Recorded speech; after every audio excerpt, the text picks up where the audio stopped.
दोस्तों, लगभग भारत में 25% ऐसे जो सांसद हैं जिनके ऊपर गंभीर आरोप हैं, केसेस चल रहे हैं, लेकिन तब भी वो अपने पद पे स्थापित रहते हैं। दोस्तों, अब इसी के साथ भारत में एक नया बिल लाया जा रहा है जिसको बोला जाता है दोस्तों कि जेल में पद नहीं।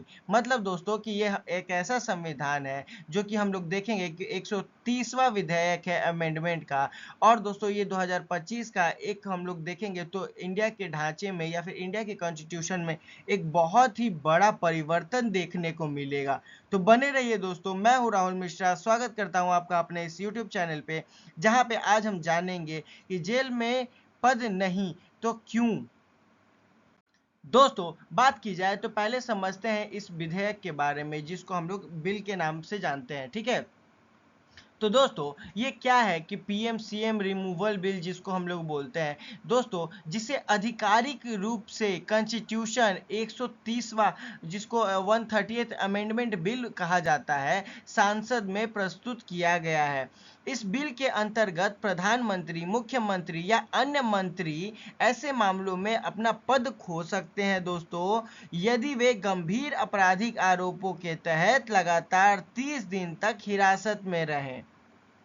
उसके बाद दोस्तों, इस प्रस्ताव में अगर हम लोग सोचें तो क्या है यह प्रस्ताव, तो यदि कोई भी नेता 5 साल या उससे अधिक सजा वाले अपराध के आरोप में 30 दिनों के लिए गिरफ्तार या हिरासत में रहा तो उसे अपने पद से हटाया जा सकता है। उसके मतलब कि राय मशवरे की कोई ज़रूरत नहीं है, उसके कन्विक्शन की कोई आवश्यकता नहीं है। दोस्तों, प्रधानमंत्री को रिहाई से पहले देखा जाए तो 31वें दिन तक इस्तीफा देना होगा, नहीं देंगे तो वो स्वतः पद खाली हो जाएगा। मतलब दोस्तों, इसी व्यवस्था में राज्य स्तर पर मुख्यमंत्री या फिर दोस्तों अन्य मंत्री पर भी ये नियम लागू है। दोस्तों, राज्यपाल या फिर गवर्नर द्वारा ये आदेशानुसार है, ठीक है। और दोस्तों, ये अपना पद समर्पित किस पे करेंगे, तो गवर्नर के हाथों करेंगे। रिहाई के बाद फिर से उन्हें पुनर्नियुक्ति की अगर देखा जाए तो अनुमति दी जा सकती है दोस्तों।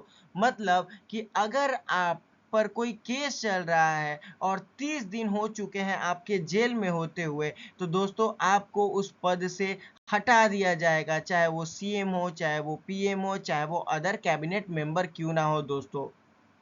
उसके बाद क्यों लाया गया है ये बिल, चलो अब इसको भी समझते हैं। तो दोस्तों, वर्तमान व्यवस्था में गिरफ्तार नेता अपने पद पे बने रहकर शासन करते हैं। यह संविधान निर्माताओं के लिए एक देखा जाए तो इरादा नहीं है दोस्तों। हमारे जो संविधान बनाने वाले जो पूर्वज थे, उनका यही मानना था दोस्तों कि हम संविधान इस तरीके से तैयार करेंगे जिसमें लोगों की बातों को रखा जाए, लोगों को एक सेफ्टी के तरीके से या फिर उनकी मतलब कि एक उनके देश को एक इस तरीके से ढांचे में रखा जाए जहां पे उनकी बातों को सुनी जाए। क्योंकि दोस्तों, इंडिया को तो कहा ही जाता है ना कि समानता में एकता है। मतलब दोस्तों, यूनिटी इन डाइवर्सिटी, इतने डिफरेंट तरीके के लोग हैं, उनके कल्चर है, उनके लैंग्वेज है, तभी लोग जुड़े हुए रहते हैं। लेकिन दोस्तों, क्या ये सही है कि उनके द्वारा चुना गया रिप्रेजेंटेटिव अगर किसी मतलब गंभीर आरोप में अगर वो जेल में है तब भी उन पे वो रूल कर रहा है, तो ये क्या आपको लगता है कि वो शासन को अच्छे से चला पाएगा? तो नहीं। इसी के कारण दोस्तों ये विधेयक को लाया गया है। बिल का मेन उद्देश्य दोस्तों की संवैधानिक नैतिकता को लाना है दोस्तों। उसके बाद जनता के प्रति जवाबदेही सुनिश्चित करना है। कैद से शासन नहीं होना चाहिए, इसी के प्रति इस बिल को लाया गया है।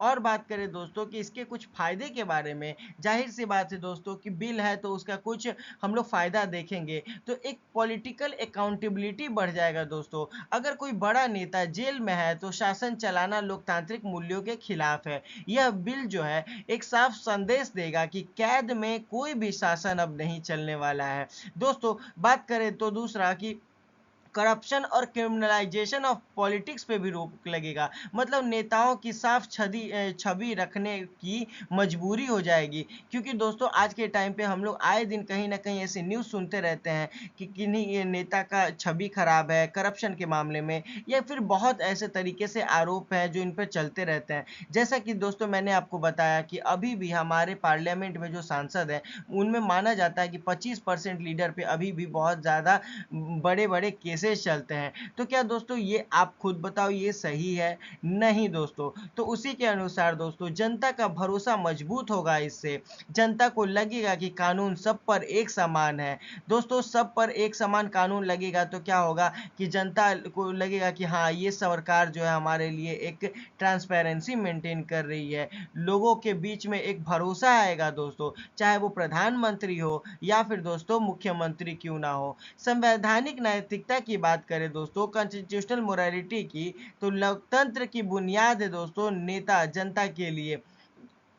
क्योंकि दोस्तों जाहिर सी बात है कि कोई भी नेता हो, अगर मतलब कि उसको तो अपने जनता को जवाबदेह देना होगा ना कि जेल में बैठ के सत्ता का आनंद ले। तो ये तो बिल्कुल सही नहीं है दोस्तों। तो इसी के लिए इस तरीके का बिल लाया गया है। दोस्तों अगर किसी बिल का कुछ पॉजिटिव इम्पैक्ट होता है तो जाहिर सी बात है कि कुछ ना कुछ निगेटिव इम्पैक्ट भी जरूर होता है। क्या है निगेटिव इम्पैक्ट? तो देखा जाए तो प्रीजम्पशंस ऑफ इनोसेंस पर चोट। मतलब दोस्तों अभी तक कानून कहता था कि दोषी साबित होने पर कोई निर्दोष नहीं होगा, मतलब कि कोई निर्दोष है। मतलब दोस्तों सिंपली सी समझे कि जब तक आप जेल में हो, इसका मतलब ये नहीं कि आप कोई बड़ा क्राइम किए हो। जब तक आप पे क्राइम साबित नहीं हो जाता है दोस्तों, तब तक आप क्रिमिनल नहीं कहलाते हो। लेकिन दोस्तों क्या होगा कि अगर कोई भी आदमी 30 दिनों तक जेल में चले जाए तो उससे क्या किया जाएगा? तो पद छीन लिया जाएगा।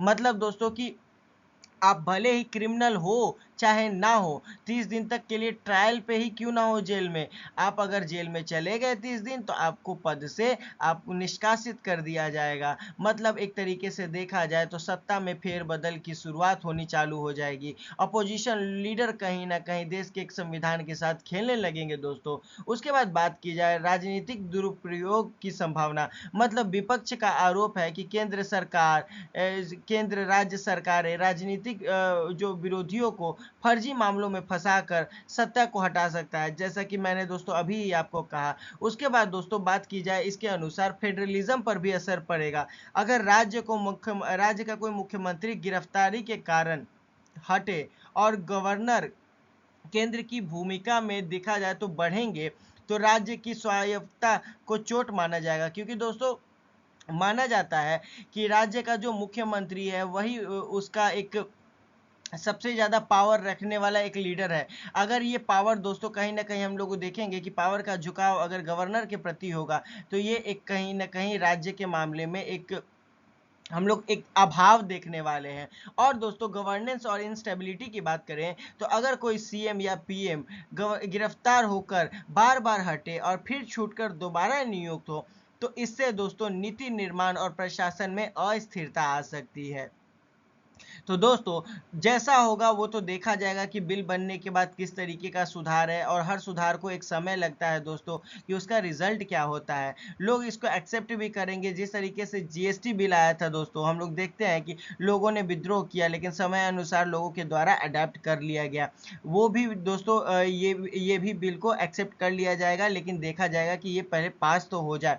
तो दोस्तों आज के लिए बस इतना ही। कैसा लगा वीडियो आप हमें कमेंट में बता सकते हैं। और इससे जुड़ी अन्य खबरों के लिए या रोज के नए अपडेट्स के लिए अगर आपको हमारी वीडियो चाहिए दोस्तों, तो हमारे बेल आइकन को प्रेस कर लें, लाइक एंड सब्सक्राइब कर लें, जिससे आपको अपडेट्स मिलती रहेंगी। मिलते हैं दोस्तों अगले वीडियो में, तब तक के लिए अपना ख्याल रखें। Thank you.